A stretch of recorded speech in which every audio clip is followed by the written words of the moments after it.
3,60,000 টাকা। এখন পরের 6 মাস, 1 বছরের পরের 6 মাস আপনার হচ্ছে 3,60,000 টাকার মধ্যে 60,000 টাকা হাতে রেখে দিবেন। 60,000 টাকা হাতে রেখে দিয়ে 3 লক্ষ টাকার আবার 3টা গরু কিনবেন। 3টা গরু কিনবেন, একটা গরু 1 লক্ষ টাকা। তবে এখন কিন্তু অবশ্যই আপনার 5 থেকে 6 মাসের মধ্যে তো অবশ্যই কিনবেন, এবং গরুটা দেখে কিনবেন ভালো জাতের, শাহিওয়াল হোক বা বিদেশি জাতের হোক বা অন্য কোনো জাতের হোক, কিন্তু ভালো কোয়ালিটি থেকে গরু কিনবেন, যেন 6 মাস পর একটা ভালো দামে বিক্রি করা যায়। এবং অবশ্যই দাতা গরু হতে হবে। দেখা যাচ্ছে 2 দাঁত বা 4 দাঁত, এমন হলে খুবই ভালো। মাংস বৃদ্ধির জন্য এমন 2 দাঁত বা 4 দাঁতের গরু খুবই ভালো কাজ করে। তো অবশ্যই দেখে কিনবেন যেন গরুর দাতা হয়, 2 দাঁত বা 4 দাঁত। যদি একেবারে নাই পাওয়া যায়, দাঁত থাক হয়েছে, এমন গরু কিনবেন যেন অল্প দিনে দাঁতে এবং আপনি মাংস বৃদ্ধির জন্য যেটা খাওয়াবেন বা ওর পেছনে যেটা ব্যয় করবেন সেটা লেগে যায়।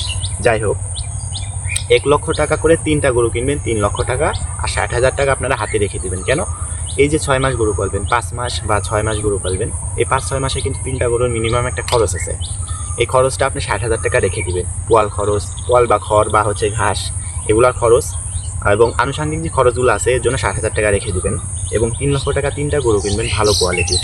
আচ্ছা আসুন, একটা গরু 1 লক্ষ টাকা করে কিনে 6 মাস পর বাজার যদি ভালো থাকে 1.5 লক্ষ টাকার উপরে বিক্রি করা যায়। 1.5 লক্ষ টাকার উপরে বিক্রি করা যায়। আর যদি বাজার একেবারে খারাপ থাকে বা মিডিয়াম থাকে, তাহলে একটা গরু 1.5 লক্ষ টাকা বেচা কোনো ব্যাপার না। যারা গরু পালেন তারা এই ব্যাপারটা জানেন বা বোঝেন। তো আমরা হচ্ছে 6 মাস গরু পালবো, একটা গরুর দাম হচ্ছে 1 লক্ষ টাকা। 6 মাস পর আমরা গরুটার দাম ধরতেছি হচ্ছে 1.5 লক্ষ টাকা।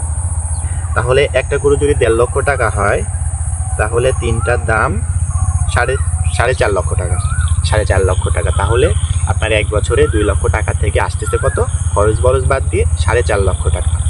এখন আসুন, 2 লক্ষ টাকা থেকে প্রথম বছরে আপনার আসছে হলো